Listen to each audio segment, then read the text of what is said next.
महाराष्ट्र में पंढरपुर की मंदिर है। पंढरपुर की मंदिर में कोई नॉन हिंदू मेंबर नहीं बन सकता। आप यहां पर क्यों बनाना चाह रहे भाई? और वक्फ की प्रॉपर्टीज जो है वो गवर्नमेंट नहीं दी, वो हमारे बुजुर्गों की खून पसीने की गाड़ी कमाई, वो दान दिया अल्लाह के नाम पे। कलेक्टर कैसे तय करेगा भाई? कोई अपने मामले में जज बन सकता है क्या? बोलिए आप। वो तो नेशनल जस्टिस के खिलाफ है।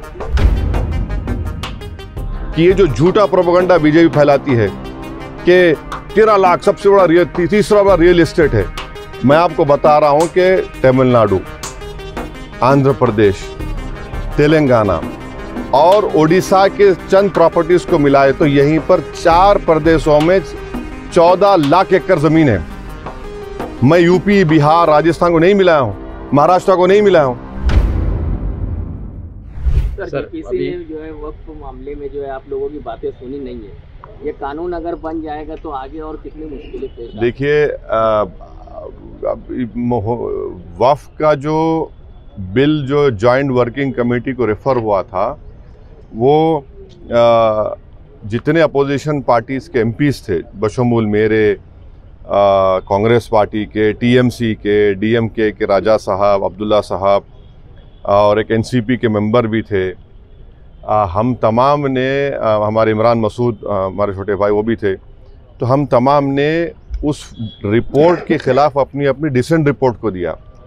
मेरी आप लोगों से रिक्वेस्ट है कि मैंने भी 129 पेजेस की डिसेंट रिपोर्ट दी है, वो पब्लिकली अवेलेबल है, उसको पढ़िए आप लोग।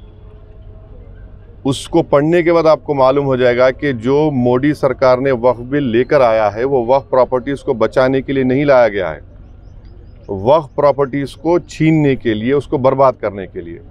और भारत में जितने मुसलमानों की बड़ी बड़ी ऑर्गेनाइजेशंस हैं, चाहे जमीयतुल उलमा हो, मौलाना अरशद मदनी साहब की, महमूद मदनी साहब की, जमात इस्लामी हो, all India Muslim personal law board के सदर मौलाना खालिद सैफुल्लाह रहमानी साहब हो, या फिर आपके मुंबई के जमीयतुल मशाइख जो है, इन तमाम ऑर्गेनाइजेशंस को रिजेक्ट किया है इस बिल को। ये सबसे बड़ी ऑर्गेनाइजेशंस हैं। दूसरी बात यह है कि आप हमको बताइए कि महाराष्ट्र में पंढरपुर की मंदिर है। पंढरपुर की मंदिर में कोई नॉन हिंदू मेंबर नहीं बन सकता। आप यहां पर क्यों बनाना चाह रहे भाई? और वक्फ की प्रॉपर्टीज जो है वो गवर्नमेंट नहीं दी, वो हमारे बुजुर्गों की खून पसीने की गाड़ी कमाई, वो दान दिया अल्लाह के नाम पे। और अगर कोई मुसलमान वक्फ की प्रॉपर्टी को अल्लाह के नाम पे दान देता है तो उसमें उसके औलाद का शेयर नहीं रहता, क्योंकि वो ऊपर वाले अल्लाह के लिए दे दिया गया है। आप बोलते नहीं वक्फ वाला औलाद में बच्ची का शेयर नहीं, मार खाया जाएगा। कोई भी दान देता है। तीसरी बात यह है कि उसमें वक्फ बाय यूजर निकाल रहे।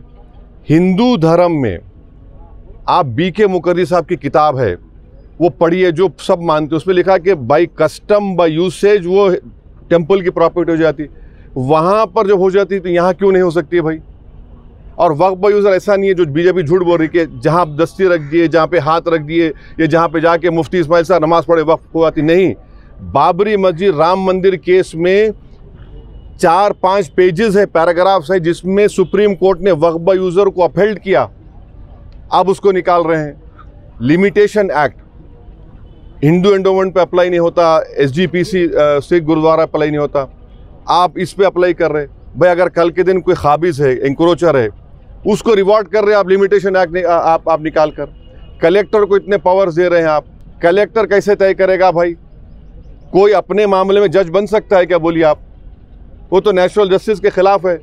और उस बिल में ये भी लिखा गया कि अगर कोई भी जाकर कलेक्टर को दरख्वास्त दे दिया कि मालेगांव की मस्जिद जो है वक्फ नहीं है, तो कलेक्टर अगर इंक्वायरी ऑर्डर कर देगा तो इंक्वायरी कंप्लीट होने तक वक्फ की प्रॉपर्टी नहीं रहेगी। आप समझ रहे इस बात को? माने ना टाइम लिमिट है उसमें। तो जितने अमेंडमेंट्स लेकर आए हैं, अच्छा उसमें और एक अमेंडमेंट लेके आए कि भाई 5 साल तक जो मुसलमान इस्लाम कबूल करता हो 5 साल तक दान नहीं दे सकता। अब उसमें क्या लिख रहे हैं? उसको डेमोन्स्ट्रेट करना पड़ेगा। क्या डेमोन्स्ट्रेट करना पड़ेगा?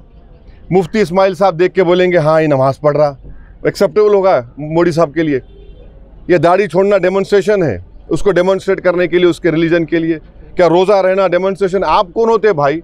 अच्छा वो 5 साल तक नहीं दे सकता मगर किसी और धर्म को दे सकता, वो उसमें लिखा हुआ है।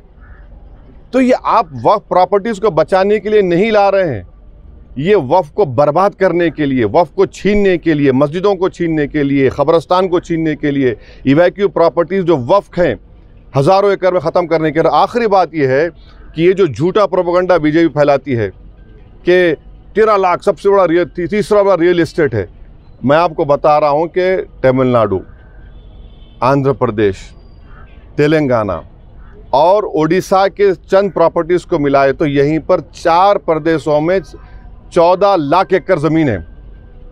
मैं यूपी, बिहार, राजस्थान को नहीं मिलाया हूँ, महाराष्ट्र को नहीं मिलाया हूँ। तो ये आप क्यों, ये तो सिर्फ हमारी धर्म की प्रैक्टिस से हमको छीनना चाह रहे हैं आप। वक्फ जो है मुसलमानों के लिए एक इबादत है, आप उसको छीनना चाह रहे हैं हमसे, तो सरासर आप हमारे से वक्फ छीनना चाह रहे हैं, मस्जिदें छीनना चाह रहे हैं। तो इसका हम विरोध कर रहे हैं और भारत की पूरी जनता में बात जा चुकी है कि हिंदू धर्म के, क्रिश्चियन धर्म के, सिख धर्म के, उनके मंदिर में, उनके रिलीजियस प्लेस में कोई उनका धर्म का आदमी मेंबर बन सकता है, कोई नहीं बन सकता। यहाँ क्यों बनाना चाह रहे? तो ये एक नफरत है भारत के मुसलमानों से बीजेपी और मोदी सरकार की।